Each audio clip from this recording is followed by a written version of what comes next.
ಪ್ರಕರಣಗಳಲ್ಲಿ fancy numbers 3000 9000 pages of charge sheet ಸಲ್ಲಿಕೆ ಆಗಿರುತ್ತೆ. ಬಟ್ ಕಡೆದ ಕೋರ್ಟ್ಗೆ ಹೋದಾಗ ಲ್ಯಾಕ್ ಆಫ್ ಎವಿಡೆನ್ಸ್ ಅಂತ ಹೇಳಿ ಕನ್ವಿಕ್ಟೇ ಆಗೋದಿಲ್ಲ.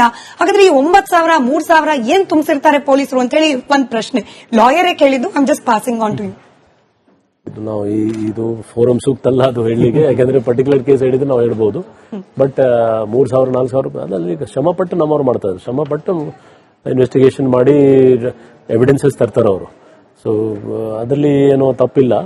ಬಟ್ ಒಂದೆರಡು ಕೇಸಲ್ಲಿ ಆತರ ಆಗಿರ್ಬೋದು. ನನಗೆ ಅದ್ರ ಬಗ್ಗೆ ಈಗ ಅಫೆನ್ಸ್ ಮಾಡಿರುವಂತಹ ಕ್ರಿಮಿನಲ್ಗಳು ಮತ್ತೆ ಮತ್ತೆ ಅಫೆನ್ಸ್ ಗಳನ್ನ ಮಾಡಿ ಪೊಲೀಸರಿಗೆ ಅತಿಥಿಗಳಾಗ್ತಾರೆ. ಅಂದ್ರೆ ಈ ಕ್ರಿಮಿನಲ್ಗಳ ಮೇಲೆ ಪೊಲೀಸರು ನಿಗಾ ಇಡೋದಿಲ್ವಾ? ಎಲ್ಲಾದ್ರೂ ಆ ವಿಚಾರದಲ್ಲಿ ನಾವು ಸ್ವಲ್ಪ ಇನ್ನು ಸುಧಾರಿಸಬೇಕು ಅಂತ ಅನ್ಸುತ್ತಾ? ಹೇಗೆ ಸರ್? ನಾನು ಮತ್ತೆ ನಿಮ್ಗೆ ಹೇಳಿದೆ, ಸಿಸ್ಟಮ್ ಇನ್ ಪ್ಲೇಸ್ ಇದೆ, ಮಾಡ್ತಾ ಇದೀವಿ. ಕೆಲವು ಟೈಮ್ ದೊಡ್ಡ ಸಿಟಿ ಇದೆ, ಕೆಲವು ಟೈಮ್ ಬೇರೆ ಬೇರೆ ಜಾಗ ಅವರು ಶಿಫ್ಟ್ ಆಗ್ಬಿಡ್ತಾರೆ ಅಂತ. ಬಟ್ ನಮ್ಮಲ್ಲಿ ಕ್ರೈಮ್ ಅವ್ರದ್ದು ಬಹಳ ತುಂಬಾ ಒಳ್ಳೆ ಟ್ರ್ಯಾಕ್ ಅಲ್ಲಿ ಇಟ್ಕೊಂಡಿದ್ದಾರೆ. ಮತ್ತೆ ಇತ್ತೀಚೆಗೆ ಏನಾಗಿದೆ, ಕ್ರೈಮ್ ಪ್ಯಾಟರ್ನ್ಸ್ ಚೇಂಜ್ ಆಗ್ತಾ ಇದೆ.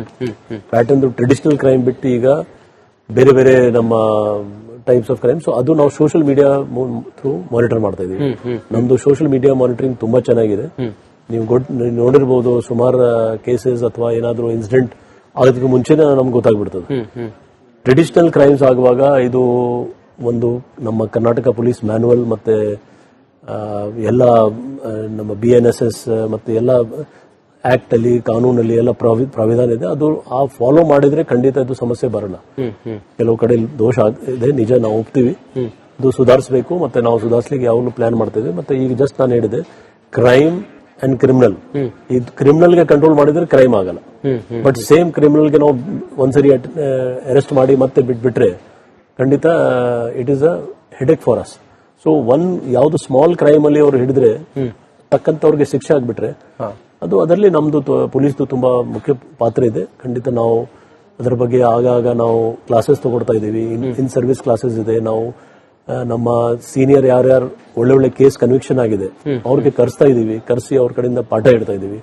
ಮತ್ತೆ investigation is just common sense ಅಂತ ಏನ್ ದೊಡ್ಡ ಇದು ಇಲ್ಲ. ಸೊ ಆ ನಿಟ್ಟಿನಲ್ಲಿ ನಾವು ಅವ್ರಿಗೆ ಹೇಳ್ಕೊಂಡು we are trying to improve the system. Sir, ನೀವು ಸೋಷಿಯಲ್ ಮೀಡಿಯಾ ಬಗ್ಗೆ ಹೇಳ್ತಾ ಇದ್ರಿ. I should say this, Bengaluru city ಪೊಲೀಸರ ಸೋಷಿಯಲ್ ಮೀಡಿಯಾದಲ್ಲೂ ಇನ್ಸ್ಟಾಗ್ರಾಮ್ ಪೇಜು ಸಿಕ್ಕಾಪಟ್ಟೆ ಫಾಲೋಯಿಂಗ್ ಜಾಸ್ತಿ ಆಗ್ತಾ ಇದೆ ಸರ್. ಎಸ್ಪೆಷಲಿ ದ ಮೀಮ್ಸ್, ಈಗ ಎಸ್ಪೆಷಲಿ ರೋಡ್ ರೇಜ್ ಮಾಡಿದವರು ಅಥವಾ ರಸ್ತೆಯಲ್ಲಿ ಮಿಸ್ಬಿಹೇವ್ ಮಾಡಿದವರು ಅವ್ರಿಗೆ ಕೊಡ್ತಾ ಇರುವ ಟಾಂಟ್ಗಳಿದೆಯಾ ಪೊಲೀಸ್ ಡಿಪಾರ್ಟ್ಮೆಂಟ್ ಕಡೆಯಿಂದ, ಅದರಲ್ಲೂ through these reels and all ಬಹಳ ಮೆಚ್ಚುಗೆಗೆ ಪಾತ್ರವಾಗ್ತಿದೆ. ಹಾಗೆ ಜನಕ್ಕೆ ಇಷ್ಟ ಕೂಡ ಆಗ್ತಿದೆ. ಅದಕ್ಕೆ ಕಂಗ್ರಾಟ್ಸ್ ಹೇಳ್ತಾ, related to social media sir, ನಿಮ್ಮ ಸೋಷಿಯಲ್ ಮೀಡಿಯಾ ಪೇಜ್ ನಿಂದಾನೇ ನಾನು ಗಮನಿಸಿದ್ದು 50 ಸೇಫ್ಟಿ ಐಲ್ಯಾಂಡ್ಸ್ ಅಂತ ಹೇಳಿ ಮಾಡಲಾಗಿದೆ ಸೇಫ್ ಸಿಟಿ ಪ್ರಾಜೆಕ್ಟ್ ನ ಅಡಿಯಲ್ಲಿ. What exactly is this sir? ಹೆಂಗೆ ಜನರು ಇದನ್ನ ಉಪಯೋಗಿಸಿಕೊಳ್ಳಬಹುದು? ಯಾವ ರೀತಿ ಹೆಲ್ಪ್ ಆಗುತ್ತೆ ಅಂತ? ಅಲ್ಲ, ಇದು ಒಂದು ಯುನೀಕ್ ಸಿಸ್ಟಮ್ ಇದೆ ನಮ್ಮ ಸಿಟಿ ಪೊಲೀಸ್ ಅಲ್ಲಿ ನಾವು ಸ್ಟಾರ್ಟ್ ಮಾಡಿದೀವಿ. ಇದರಲ್ಲಿ ವಿಶೇಷವಾಗಿ ಕೆಲವರ ಹತ್ರ ಮೊಬೈಲ್ ಸಪೋಸ್ ಕಳ್ಕೊಂಡಿದ್ದಾರೆ ಅಥವಾ ಅವ್ರ ಹತ್ರ ಯಾವ್ದು ಸಾಧನ ಇಲ್ಲ ನಮ್ಮ ಕಂಟ್ರೋಲ್ ರೂಮ್ಗೆ ಕಾಂಟ್ಯಾಕ್ಟ್ ಮಾಡಲಿಕ್ಕೆ ಅಥವಾ ತಕ್ಷಣ ಕಾಂಟ್ಯಾಕ್ಟ್ ಮಾಡಬೇಕು. ಸೊ ಹೈ ಫುಟ್ಫಾಲ್ ಏರಿಯಾಸ್ ಎಲ್ಲಿದೆ, ಬಸ್ ಸ್ಟ್ಯಾಂಡ್, ಪಾರ್ಕ್ ಅಥವಾ ಮಾಲ್ಸ್ ಅಲ್ಲಿ ನಾವು 50 ಕಡೆ ಸದ್ಯಕ್ಕೆ ನಾವು ಇನ್ಸ್ಟಾಲ್ ಮಾಡಿದೀವಿ. ಇದರಲ್ಲಿ ಒಂದು SOS ಬಟನ್ ಇದೆ. ಬಟನ್ ಪ್ರೆಸ್ ಮಾಡಿದ ತಕ್ಷಣ ನಮ್ಮ ಕಮಾಂಡ್ ರೂಮ್ಗೆ LED ವಾಲ್ ಅಲ್ಲಿ ಡೈರೆಕ್ಟ್ ವಿಡಿಯೋ ಚಾಟ್ ಸ್ಟಾರ್ಟ್ ಆಗಿಬಿಡ್ತದೆ. ಸೊ ಯಾರು ಜನ ಇರ್ತಾರೆ, ಇದು ವಿಶೇಷವಾಗಿ ಮಹಿಳೆಗೋಸ್ಕರ ನಾವು ಮಾಡಿದೀವಿ. ಬಟ್ ಯಾರು ಬೇಕಾದ್ರೂ ಪ್ರೆಸ್ ಮಾಡಬಹುದು. ಅದ್ರಲ್ಲಿ ಯಾಕಂದ್ರೆ ಅಲ್ಲಿನೂ ಕ್ಯಾಮ್ರಾ ಇದೆ. ಸೊ ನಮಗೆ ಇಲ್ಲಿ ಕಮಾಂಡ್ ರೂಮ್ ಅಲ್ಲಿ ಯಾರು ನಮ್ಮ ಇನ್ಚಾರ್ಜ್ ಇರ್ತಾರೋ ಅವರು ಅಲ್ಲಿ ಜನ ಯಾರಿದಾರೋ ಅವ್ರಿಗೆ ನೋಟ್ ತಗೊಳ್ತಾರೆ. ಸೊ ಏನು ಸಮಸ್ಯೆ ಇದ್ರೆ ಮೈಕ್ ಅಲ್ಲಿ ಹೇಳ್ಬಹುದು. ಮತ್ತೆ ತಕ್ಷಣ 112 ಹತ್ತಿರದು 112 ಏನಿದೆ ಅದು ರೀಚ್ ಆಗ್ತದೆ. ಸೊ ಇದು ತುಂಬಾ ಯೂಸ್ ಆಗ್ತಾ ಇದೆ. ಇತ್ತೀಚೆಗೆ ಒಬ್ಬ ಫಾರಿನರ್ ಲೇಡಿ, ಅವಳದು ಮೊಬೈಲ್ ಯಾರೋ ಕಿತ್ಕೊಂಡು ಹೋಗಿದ್ರು. So she has press that. ಅಲ್ಲಿ ಪ್ರೆಸ್ ಮಾಡಿದ ತಕ್ಷಣ ನಮ್ಮ ಈ ಕಂಟ್ರೋಲ್ಗೆ ತಕ್ಷಣ ಗೊತ್ತಾಗಿ we have got arrested the person and got Har mobile back also. ಇದು ಎಲ್ಲ 20 ನಿಮಿಷದಲ್ಲಿ ಕೆಲಸ ಬೇಗ ಆಯಿತು.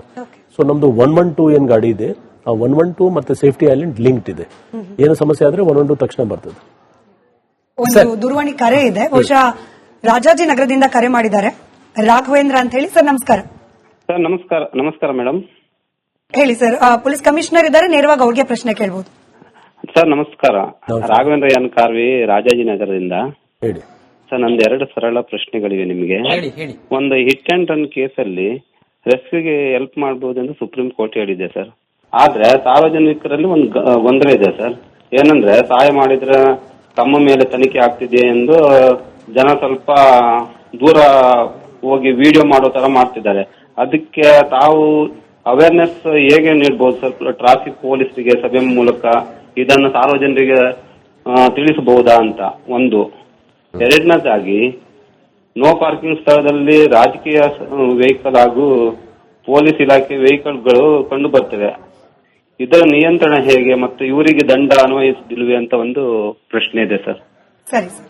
ಬಹಳ ರಾಘವೇಂದ್ರ ಅವರೇ ತುಂಬಾ ಧನ್ಯವಾದ. ನೀವು ತುಂಬಾ ಒಂದು ವ್ಯಾಲಿಡ್ ಕ್ವೆಶನ್ಸ್ ಅಂದ್ರೆ ಜನರಲಿ ಕೇಳ್ತಾರೆ. ಅದು ಫಸ್ಟ್ ಪ್ರಶ್ನೆ ತಮ್ದು ಅವೇರ್ನೆಸ್ ಬಗ್ಗೆ, ಇದು ಬಹಳ ಒಂದು ಮುಖ್ಯ. ನನಗೆ ನಾವು ಖಂಡಿತ ನಮ್ಮ ಜಾಯಿಂಟ್ ಕಮಿಷನರ್ ಟ್ರಾಫಿಕ್ ಜೊತೆಗೆ ಡಿಸ್ಕಸ್ ಮಾಡಿ ಅದ್ರ ಬಗ್ಗೆ ಒಂದು ಸ್ಮಾಲ್ ವಿಡಿಯೋ ಕೂಡ ಮಾಡ್ತೀವಿ. ನಮ್ಮ ಸೋಷಿಯಲ್ ಮೀಡಿಯಾ ಮುಖಾಂತರ ಅದಕ್ಕೆ ಪಾಪ್ಯುಲೈಸ್ ಮಾಡ್ತೀವಿ. ಯಾಕೆಂದ್ರೆ ಅದು ಮಾನ್ಯ ಸರ್ವೋಚ್ಚ ನ್ಯಾಯಾಲಯದ ಒಂದು ಆದೇಶ ಇದೆ. ಆದೇಶ ಪ್ರಕಾರ ಯಾರು ಮುಂದೆ ಸಹಾಯ ಬಂದ್ರೆ ಅವ್ರಿಗೆ ತೊಂದರೆ ಮಾಡಬಾರದು ಅಂತ ಒಂದು ಕಾನೂನಲ್ಲಿ ಪ್ರಾವಧಾನ ಇದೆ. ಖಂಡಿತ ನಾವು ಮಾಡ್ತೀವಿ. ಎರಡನೇ ಪ್ರಶ್ನೆ, ನೋ ಪಾರ್ಕಿಂಗ್ ಅಲ್ಲಿ ನಿಮ್ಗೆ ಗೊತ್ತಿರ್ಲಿ, ಯಾರ್ದು ಗಾಡಿ ಇರ್ಲಿ, ನಿಮ್ಮ ಹತ್ರ ಒಂದು ಆಪ್ ಇದೆ, ಒಂದು ಆಸ್ಟ್ರಮ್ ಆಪ್ ನಮ್ಮಲ್ಲಿ ಇದೆ. Astram app free of cost download ಮಾಡಬಹುದು. ಅದರಲ್ಲಿ ನೀವು ಕಂಪ್ಲೇಂಟ್ಸ್ ಕೂಡ ಕೊಡಬಹುದು ಡೈರೆಕ್ಟ್. ಸೊ ನಮ್ಗೆ ಫೋಟೋ ಬಂದ್ರೆ ನಾವು ಆ ಚಲಾನಲ್ಲಿ ಅವರು ಯಾರ್ದು ಗಾಡಿ ಇರ್ಲಿ, ಅದು ನಂದು ಗಾಡಿ ಇರ್ಲಿ, ಯಾರ್ದು ಗಾಡಿ ಇರ್ಲಿ, it is liable to be fined. Sagar ಅಂತ ಹೇಳಿ KR ಪುರಂನಿಂದ ಕರೆ ಮಾಡಿದ್ದಾರೆ. ನಮಸ್ಕಾರ ಸಾಗರ್ ಅವರೇ. ನಮಸ್ಕಾರ ಮೇಡಮ್. ಪ್ರಶ್ನೆ ಕೇಳಿ ಸರ್. ಸರ್ ನಮಸ್ತೆ ಸರ್. ನಮಸ್ತೆ. ಮಾತಾಡಿ ಸಾಗರ್ ಅವರೇ. ಸರ್ ನಾವು ಇಲ್ಲಿ ಯೂಶಲಿ ಚಿಕ್ಕಬೆಟ್ಟಳ್ಳಿ ಹತ್ರ ಸ್ಟೇ ಮಾಡಿದೀವಿ. ಸಂಭ್ರಮ್ ಕಾಲೇಜ್ ಇದೆಯಲ್ವಾ, ಏನಾಗಿದೆ ಹಾರ್ಟ್ಸ್ ಹತ್ರ ಮೈನ್ ರೋಡ್ ಅಲ್ಲೇನೆ ಈ ಶಾಪ್ ಇದಿದೆಯಲ್ಲ, ಹಣ್ಣು ಮಾರೋರು ಇದೆಲ್ಲ ಮೈನ್ ರೋಡ್ಗೆ ಹಾಕೊಂಡ್ಬಿಟ್ಟಿರ್ತಾರೆ ಟ್ರಾಫಿಕ್ ಗೆ. ಅದು ಬಂಡಿ ಇಲ್ಲ, ಅಲ್ಲಿ ತುಂಬಾ ಟ್ರಾಫಿಕ್ ಜಾಮ್ ಆಗ್ತಿದೆ. ಅದು ಫುಟ್ಪಾತ್ ಮೇಲೂ ಅಲ್ಲ, ರೋಡ್ ಅಲ್ಲೇ ಇಟ್ಟಿರ್ತಾರೆ.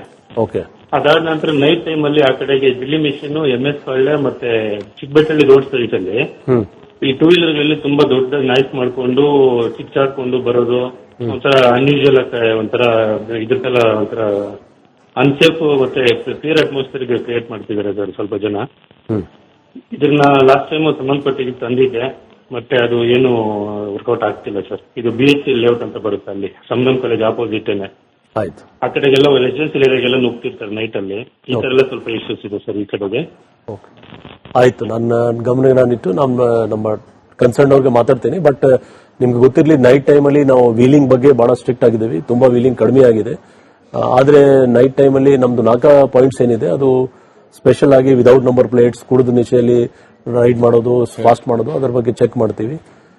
ಟ್ರಾಫಿಕ್ ನಾವು ಹೇಳಿ ಇದ್ರ ಬಗ್ಗೆ ಮಾರ್ಕೆಟ್ ಹಣ್ಣು ಅವರು ವ್ಯಾಪಾರ ಅವರು ಮೇನ್ ರೋಡ್ ಅಲ್ಲಿ ಇಡೋದು ತಪ್ಪು. ಅದ್ರ ಬಗ್ಗೆ ನಾವು ಕ್ರಮ ತಗೊಳ್ತೀವಿ. ರೋಡ್ ರೇಜ್ ಬಗ್ಗೆ ಇತ್ತೀಚೆಗೆ ಪದೇ ಪದೇ ಪ್ರಸ್ತಾಪ ಆಗ್ತಲೇ ಇರುತ್ತೆ. ಅದರಲ್ಲೂ ಕೂಡ ಹಡಗ್ಲೆ ಓವರ್ಟೇಕ್ ಮಾಡೋ ಬರದಲ್ಲಿ ಅಥವಾ ಈ ಟ್ರಾಫಿಕ್ ರೂಲ್ಸ್ ಅನ್ನ ವೈಲೇಟ್ ಮಾಡೋ ಬರದಲ್ಲಿ ಅನೇಕ ರೋಡ್ ರೇಜ್ ಪ್ರಕರಣಗಳು. ನಿಮ್ಗೆ ಅನ್ಸುತ್ತಾ ಇದು ಹೆಚ್ಚಾಗ್ತಿದೆಯಾ ಅಥವಾ ಮುಂಚಿನಿಂದಲೂ ಇತ್ತಾ? ಇದು ಮೀಡಿಯಾ ಅಟೆನ್ಷನ್ ಜಾಸ್ತಿ ಬಂದಿದೆ ಅಷ್ಟೇನಂತ? ಅಲ್ಲ, ರೋಡ್ ರೇಜ್ ಅಂದ್ರೆ ರೋಡ್ ರೇಜ್ 2 ಭಾಗ ಇದೆ. ಒಂದು ಆಕ್ಸಿಡೆಂಟ್ ಆಗುತ್ತೆ,